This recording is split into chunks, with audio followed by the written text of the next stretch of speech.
12 июня в 22:45 часов по местному времени на реке Лена возле поселка Алексеевск Иркутской области произошел навал теплохода Ерофей Хабаров Ленского речного пароходства на теплоход ТР-901 Алексеевской ремонтно-эксплуатационной базы, в результате чего был поврежден правый кормовой грузовой танк, в котором находилось 182 тонны бензина АИ-92. В Иркутске введен режим ЧС, в Якутии режим повышенной готовности. Для оказания помощи при проведении аварийных мероприятий привлечены 2 буксира и 1 танкер аналогичного проекта. Стоит отметить, что благодаря своевременному реагированию и самоотверженной работе экипажа значительно минимизирован ущерб загрязнения окружающей среды. Объем разлива бензина на сегодня неизвестен. Предварительно 15 июня теплоход должен прибыть до точки разгрузки ГСМ в поселок Передуй. Там же будет установлен точный объем потерь. От места аварии до республики более 400 километров с учетом скорости течения, ширины русла и рельефа местности. Прибытие волны с разливом на территорию республики прогнозируется 16-17 июня. А по прогнозу экологов, загрязненная вода может составлять 10% от объема разлива, так как погодные условия могут поспособствовать не в нашу пользу.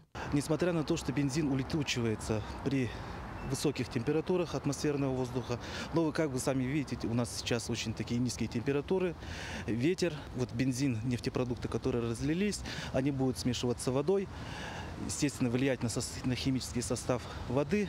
Если вот эта большая пленка попадет, ну, не то что попадет, а приблизится к береговой линии, то пострадает и околоводная растительность, и молоть рыбы и так далее. Но надо говорить о том, что есть загрязнение воздуха. Наша республика должна быть готова все равно, потому что у Лены нет административных границ. Управление, службы и системы предупреждения и ликвидации чрезвычайных ситуаций готовы. Министерство экологии организовало оперативный мониторинг состояния воды в реке в Ленском, Алекминском и Хангалахском районах. Пробы отбираются не менее 2 раз в сутки. Собраны пробы в Ленском районе, специалисты водоканала прибыли в Покровск. Они берут пробы и обучают работников местной лаборатории. 500 метров выше водозабора, 10 метров от берега, 50 метров от берега и 100 метров от берега.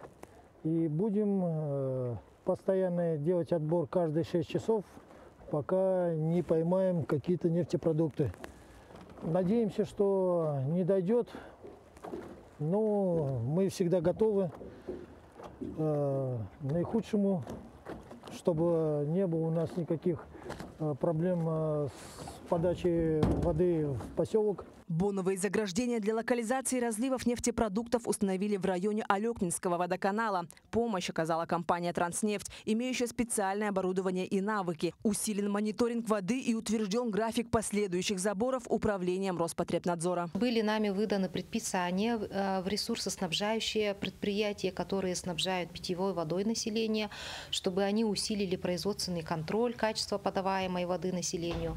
Были выданы предложения главам муниципальных образований, чтобы было информирование населения и организовать запас воды, в том числе и обратив внимание особое на социальные объекты, там, где сейчас у нас детские лагеря, больницы. Как сразу выйдут результаты лабораторных исследований. В целом все надзорные органы приведены в повышенную готовность. Есть соответствующие требования якутской природоохраны и прокуратуры в адрес всех природоохранных надзорных органов для принятия всех исчерпывающих мер. Пароход, конечно, подтвердит, какой факт, сколько у нас было недостаточно. Мы будем отвечать, будем платить за экологию. Там все у нас, все расценки, все есть.